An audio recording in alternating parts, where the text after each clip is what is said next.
Ladies and gentlemen, welcome back to Finance Tube. In our previous video, we learned something about call option. Now let's understand how put option works.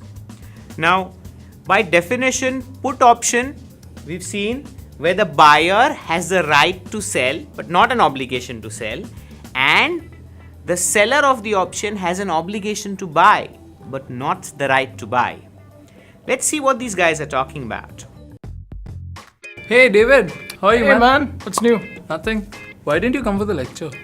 Cricket game. Oh, Nice phone, dude. thanks. You wanna buy it? You're selling? Yeah, I was thinking of buying a new phone after 2 months.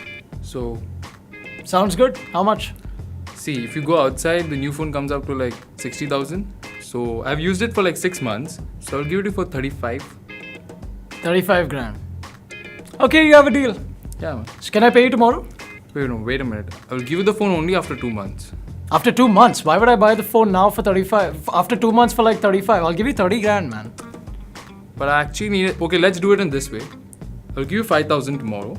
And after 2 months, you give me 35. So I give you 35 after 2 months, but you're going to give me 5,000 now. Yeah. Okay, you have a deal. Cool. So what was going on in here? They were exchanging a mobile phone, but the fellow who was selling the phone, he said, I will give it to you only after 2 months. Now, something surprising happened in the video where seller gave money to the buyer. This doesn't usually happen. So think for a minute. Why would the seller of the phone give money to the buyer? Seller is paying money A because either he is expecting that he'll not get somebody else to buy the phone, or B, he is thinking that after 2 months I may not even fetch 30, I may fetch 25.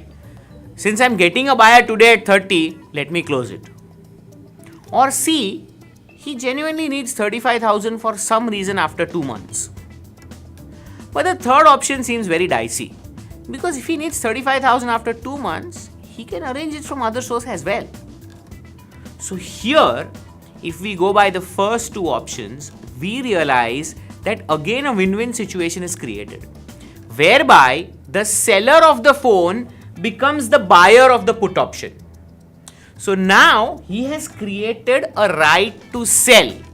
So within next 2 months, he can sell the phone to his friend and recover 35,000 anytime.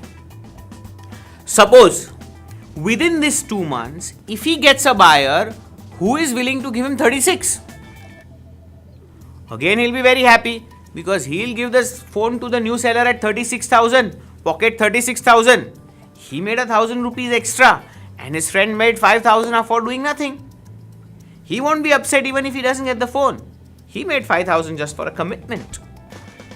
So, the seller of the phone transfers his selling risk and retains a right to sell by paying a premium to the option writer or the seller of the put option. So the buyer of the phone in this example becomes the seller of the put option, whereby by accepting 5,000 rupees, he has created an obligation to buy this phone up to next 2 months at 35,000 rupees. So you see how the dynamics of options work? However, you need to remember, whenever you talk of call option gets created usually in a bullish market or when you are expecting the market to go up or the price of a particular commodity or a piece of real estate to go up. That is where call option comes into picture. And when we are expecting the price of something to go down, that is where the seller would want to take a put option. The easiest way to remember call option and put option is remember the phrase call up, put down. So to understand advanced concepts like options, futures, derivatives in a very, very simple and a day-to-day life manner, subscribe to our channel, Finance Tube. Both of these form of legal structure does not recognize your company as a separate entity in the eyes of law. Now, what does that mean? That means that you and your partner are jointly, severally, as well as personally liable to pay off all the creditors and the claims that may arise on your company.